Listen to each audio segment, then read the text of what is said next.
Estamos llegando al final de la primera ponencia sobre religión yoruba, práctica no cristiana.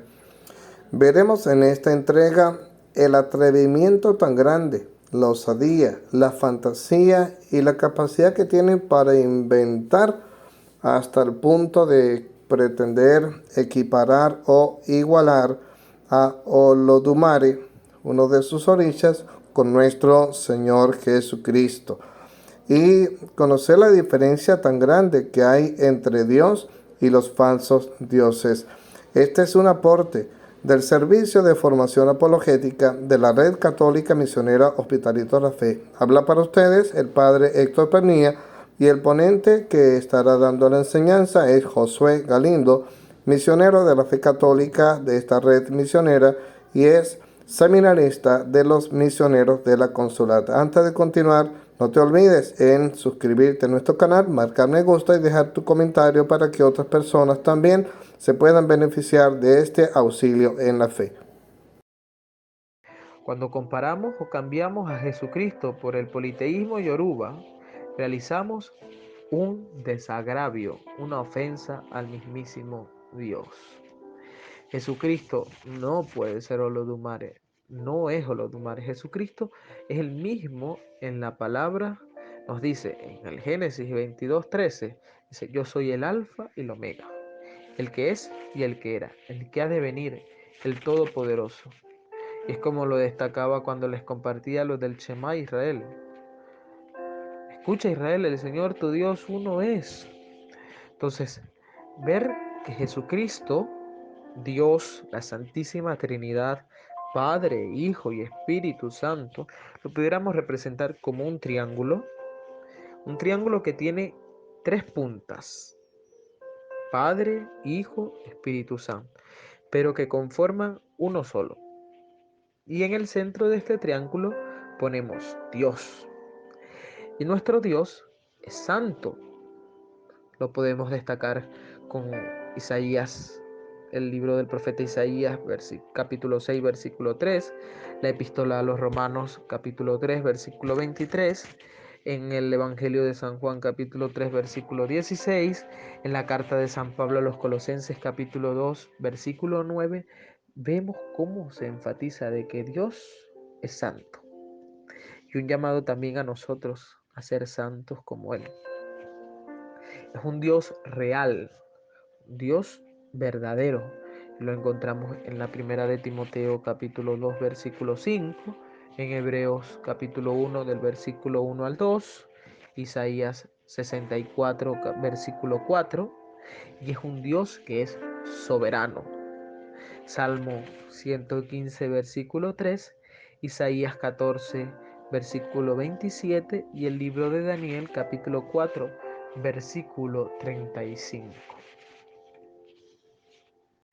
Ya casi llegando pues al final de la primera parte de este tema sobre la religión yoruba o la mal llamada santería, y pues continuar destacando esto, que Jesucristo, en esta falsa historia que ellos no es Olodumare, no podemos cometer el gravísimo error de comparar a Cristo, a Jesús, a nuestro Dios, a nuestro Salvador con este falso Dios. Esto es idolatría y Dios condena la idolatría. Y pues bien, recordaban que les decía al inicio de que una iglesia cristiana tiene magisterio, tiene un magisterio de la iglesia.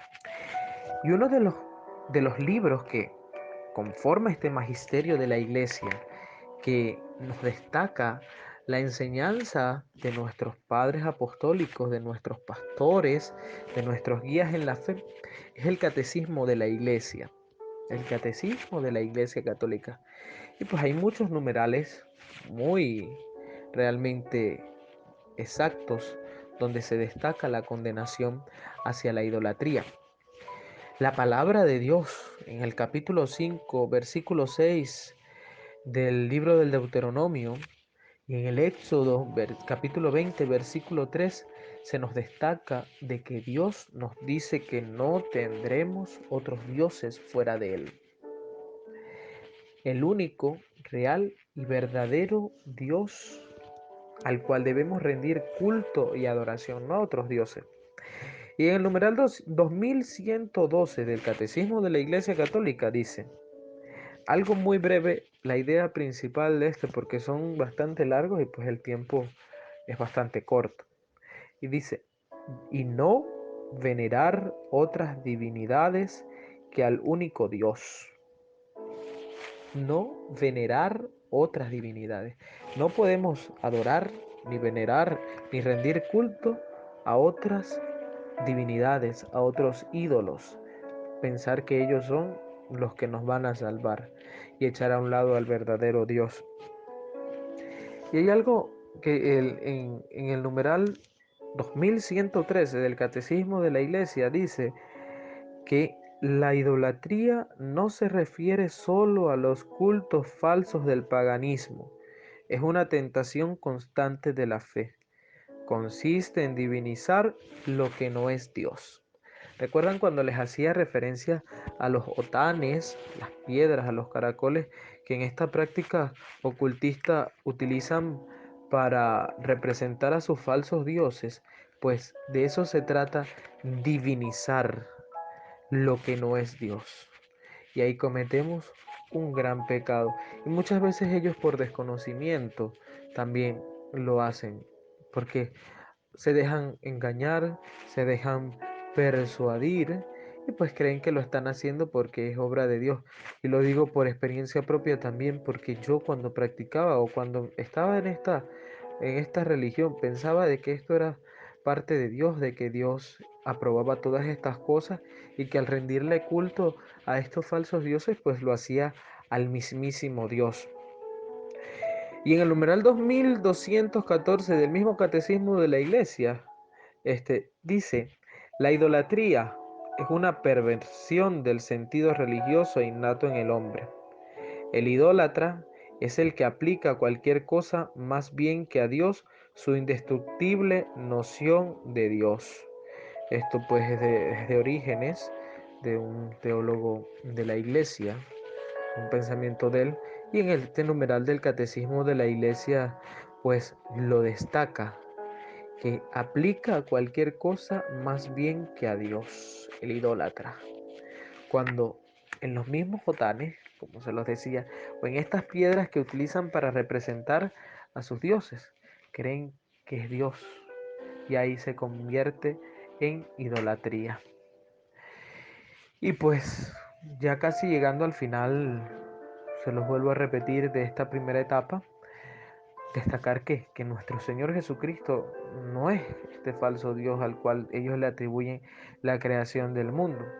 Dice el Evangelio de San Juan, el capítulo 1, versículo del 1 al 4, este inicio del Evangelio tan hermoso, siempre me ha fascinado y me ha encantado. Dice, en el principio existía la palabra, y la palabra estaba con Dios, y la palabra era Dios. Ella estaba en el principio con Dios, todo se hizo por ella. Sin ella no se hizo nada cuanto existe. En ella estaba la vida, y la vida era la luz de los hombres. ¿Y quién es esta palabra que destaca San Juan? En algunas que otras traducciones dice, en el principio existía el verbo.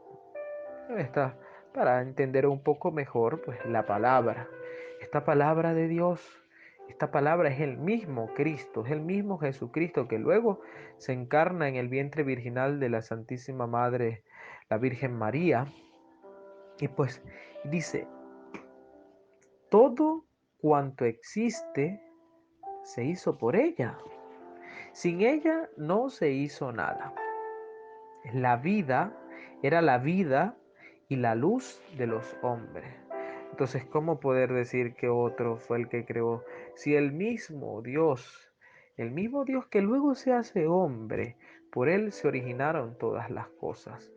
Dice San Pablo en una de sus cartas, exactamente, no recuerdo ahorita la cita, que se crearon todas las cosas celestes y terrestres, visibles e invisibles, tronos, dominaciones, principados, potestades, todo cuanto existe fue creado por Él y para Él. ¿Y quién es este? El mismo Jesucristo. Pues bien, hermanos, aquí culminamos con esta primera etapa de este tema sobre la práctica yoruba. Pues espero que les haya servido de mucho lo compartido el día de hoy, y pues que también ayude a enriquecer, conociendo desde las raíces esta religión afrocubana, por así decirlo, conociendo su origen, conociendo su creencia, en qué se basa, y pues viéndolo desde la palabra de Dios, desde algunos que otros numerales del catecismo de la iglesia, y pues hay diversidad de documentos conciliares, de libros escritos por diversidad de autores, los cuales también nos podrían ayudar a, a entender un poco más sobre esta práctica ocultista. Pero de una forma bastante breve, pues quise resumir un poco sobre esto, y desde mi propia experiencia, desde mi propia vivencia cuando participaba de esta práctica, y pues ya en la otra segunda parte, con el favor de Dios, ya la dirección determinará cuándo, pues terminaremos de, de descubrir realmente esta práctica y verlo desde una visión cristiana, de la cual realmente está en total contradicción de esta práctica ocultista llevada por estas personas.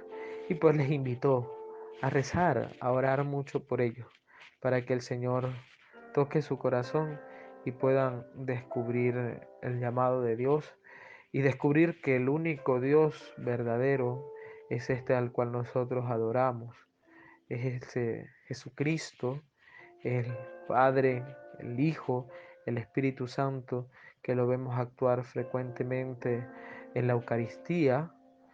La manera más exacta de la Santísima Trinidad de actuar es en la Eucaristía, cuando en el momento de la consagración el Padre envía su Espíritu Santo sobre el pan y el vino para que se conviertan en el cuerpo y la sangre de Cristo, en ese que entregó su vida por nosotros y al único que debemos rendir todo tipo de adoración, en el cual toda rodilla se doblará y toda lengua cantará las maravillas del Señor. Y pues que el Señor tenga piedad de cada uno de ellos y también les muestre el camino hacia la verdad. Muchísimas gracias por su atención, y pues espero que el Señor también les ayude a ustedes a comprender lo transmitido en esta primera parte del tema. Para finalizar, demos gracias al Señor por esta actividad en una pequeña oración. Gracias, Señor, por este maravilloso día, por tu infinita misericordia, por las bendiciones recibidas en esta actividad, por el aprendizaje obtenido en el foro chat, por tu amor y por cuidar de mí y de los míos. Gracias por todo, Padre mío. Amén.